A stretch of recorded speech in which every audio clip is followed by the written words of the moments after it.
Welcome to Truth by Billie Beene. Today's date, October 17, 2025. Time in Texas, about 9 a.m.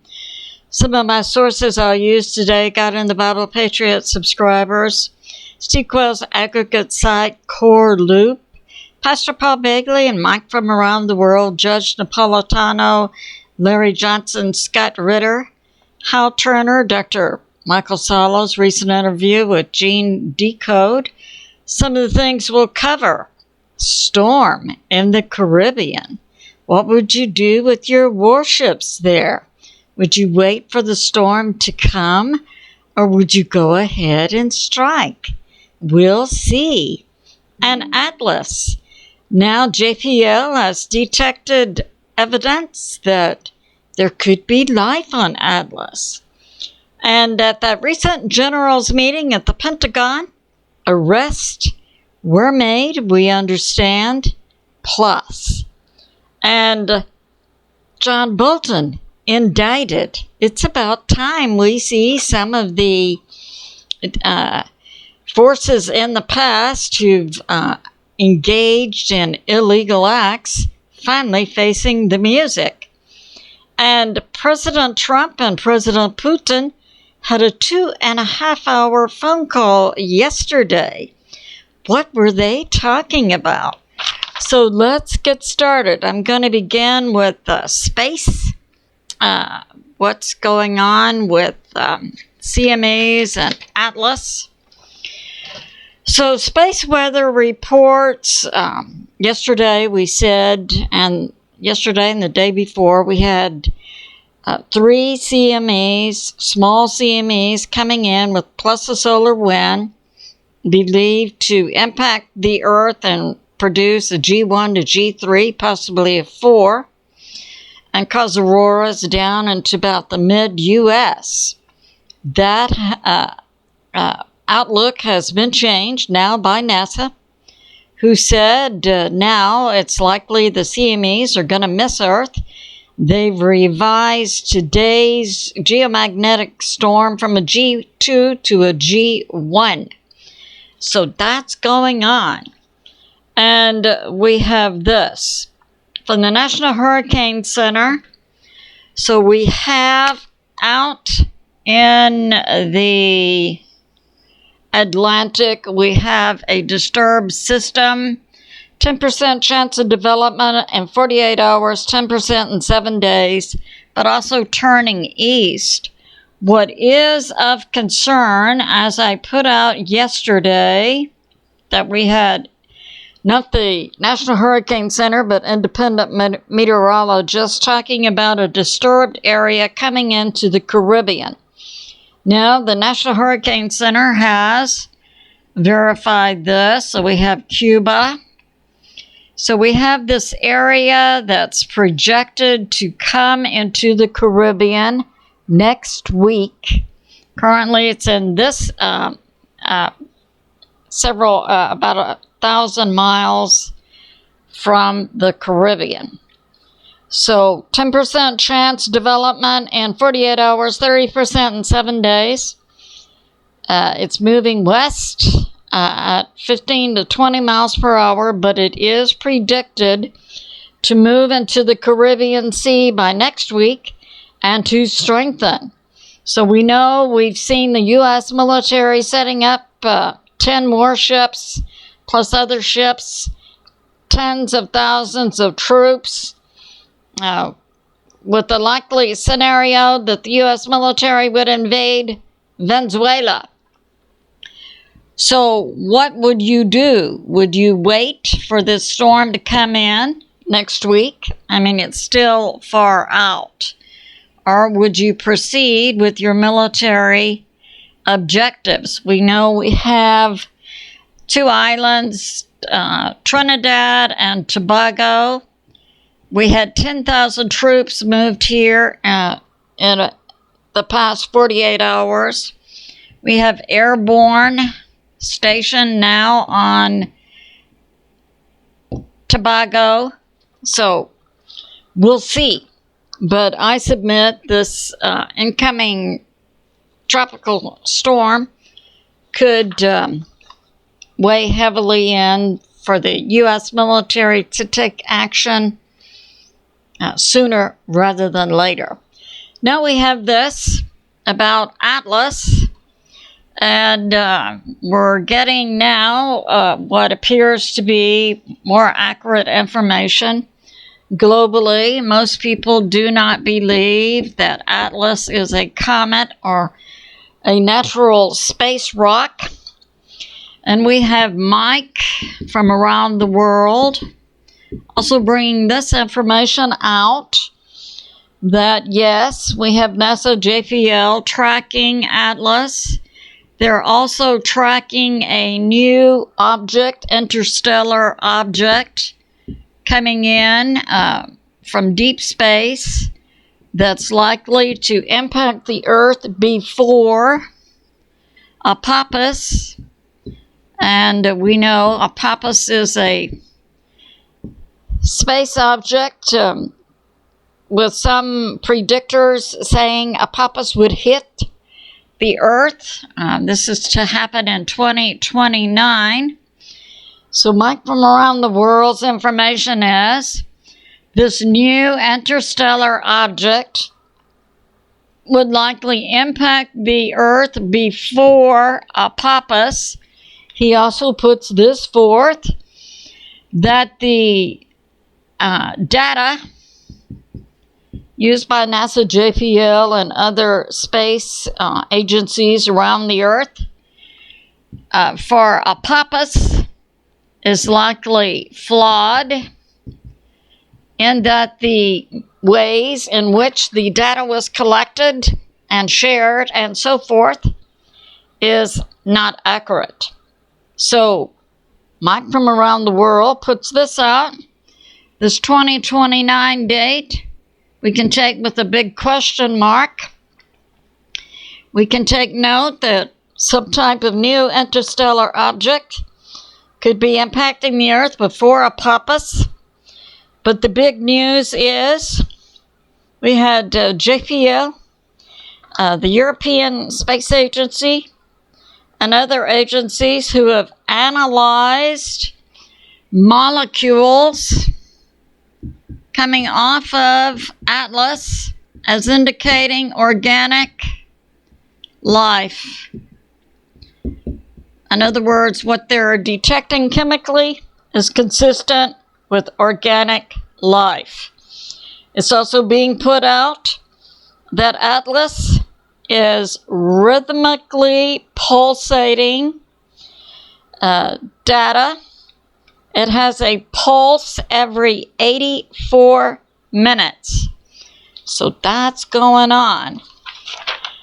Yeah, we have also there's been corrections in the trajectory of Atlas verified by JPL that could not be of a natural object, and that indicates that Atlas, and this is per JPL, has propulsion. The James Webb Space Telescope has also, along with the European Space Agency, analyzed molecules that indicates there could be life on Atlas, and Atlas is radiating pulsed heat from within Atlas every 84 minutes. So we see, and it's coming forth now from NASA JPL, ESA, and European Space Agency. There's no tail, coma, or dust consistent with it being a comet, and that it has a light proceeding out of it that has been determined to also not be natural. So we see NASA, JPL, ESA, European Space Agency, plus making public data to the world that Atlas is not a natural space object, that Atlas could have life on it, that Atlas has an independent propulsion system and can adjust its trajectory, which has been noted. So there you have it. What we have in space, Atlas, is the big mothership, and many objects around it believed to be cylinder-shaped, possibly security. Now, Mike from around the world says that Atlas is likely could be shooting off because now it's coming out that it appears to be under intelligent control, could be shooting off probes toward the Earth, and that it could also be carrying with it certain space debris that could also hit the Earth. So we see now more truth coming out about Atlas. So that's going on. And now yesterday, President Trump and President Putin had a 2.5-hour phone call. I wonder if they talked about the ET craft Atlas. I bet they did. But some of the topics they did cover included peace efforts for the Middle East and Ukraine, and that very likely we would see in the very near future a meeting of representatives of both the U.S. and the Russian government. And then President Trump and President Putin also spoke about meeting face-to-face again in the near future. Now we're getting this, that tomahawks and orishniks were discussed. Tomahawks, we know, are nuclear-capable missiles that it's being talked about President Trump might give to Ukraine, and that those tomahawks could only be operated by the U.S. military. Some sources now are saying if the U.S. gives the tomahawks to Ukraine, that the U.S. contractors, not the U.S. military, but ex-military who are now U.S. contractors, would operate the tomahawks inside Ukraine. So, I mean, there's not a big difference there between, obviously, it's still the U.S. who would be firing the tomahawks. Now, it's coming out from this phone call yesterday that President Putin raised the issue, if the U.S. gives tomahawks to Ukraine, that Russia would place orishniks, that's their hypersonic new CBM, a strategic bomb. They would place orishniks in South America that could hit the U.S. within minutes. So that's going on.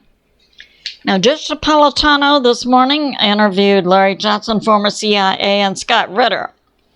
Scott Ritter believes President Trump is meeting today, Friday, with Zelensky.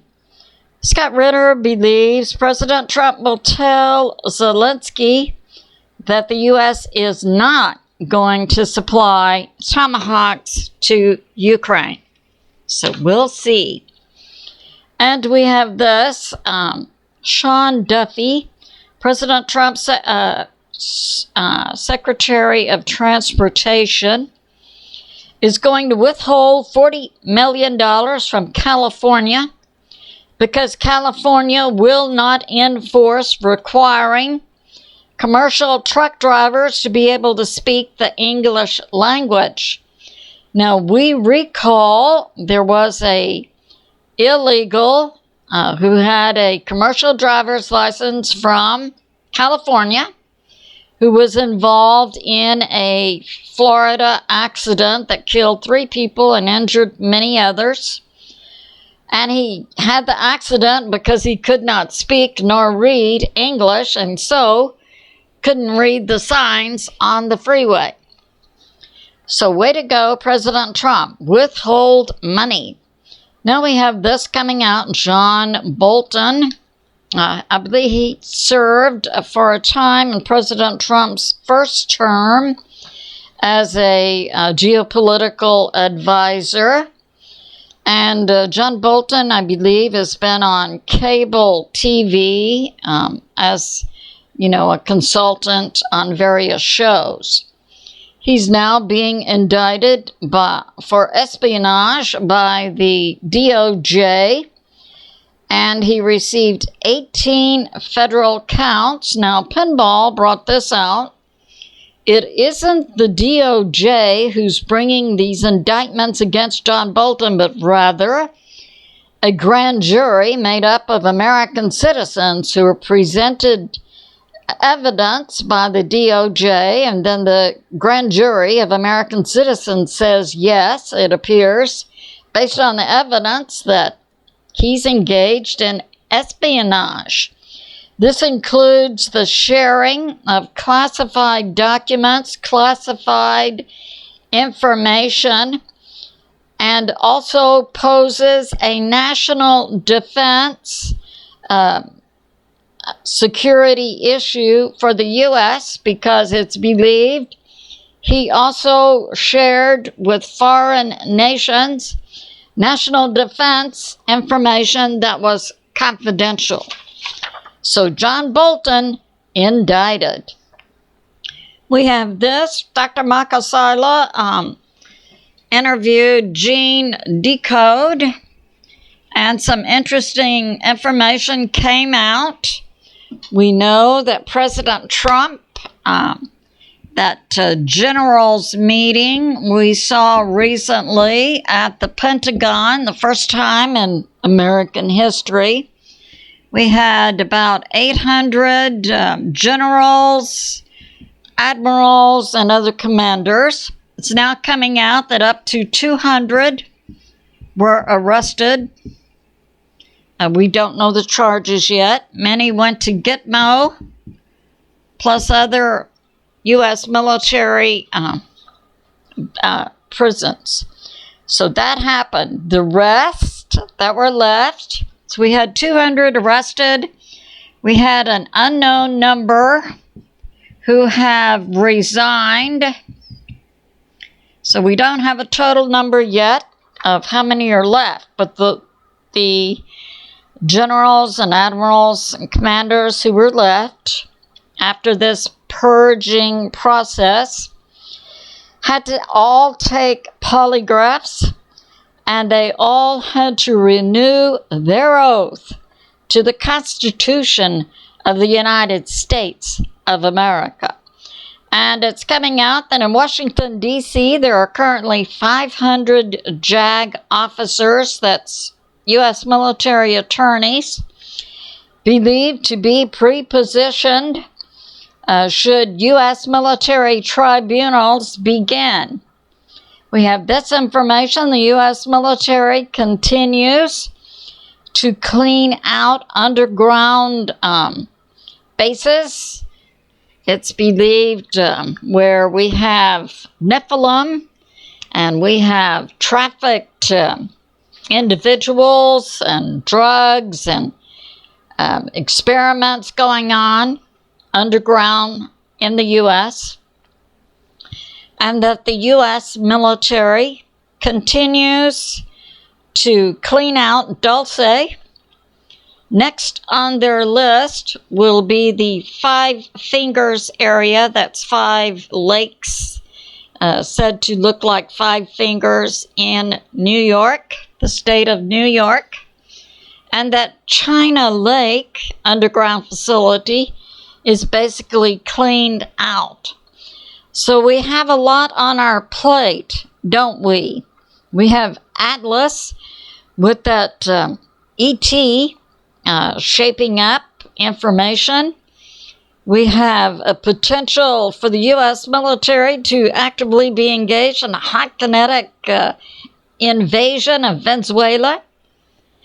And we have digital ID And Mike from around the world put out the same correlating information I had given out in recent interviews, recent videos, that I believe digital ID databases already exist for all nations and are now interconnected.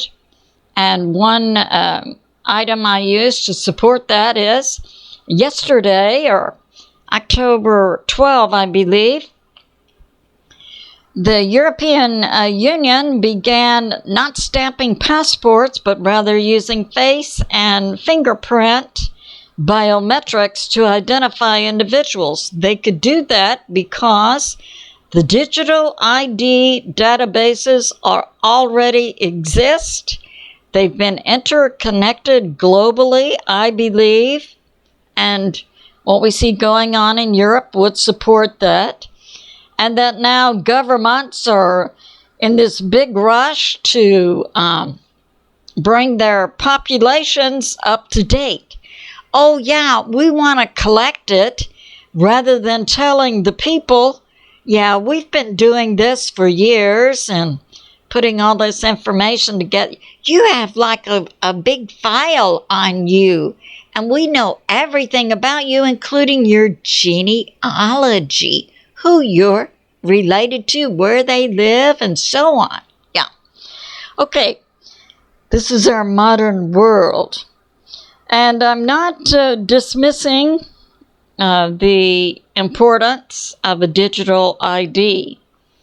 We've seen many sci-fi movies that would have prepared us for this. And for me, if you have biometrics in place, wouldn't that dramatically drop the possibility of identity theft? I think so. Now, Mike from around the world is also saying this is not the mark of the beast. I mean, we heard that same mark of the beast talk when the scanning codes on products began to be used. I remember listening to talk about that. For my part, what I'm putting forth is I believe the digital IDs are already available, and governments now are just trying to get their populations on board with it. So it's good to be in prayer. in prayer for America, President Trump, the U.S. military, and world peace. I love you, and I'll see you soon.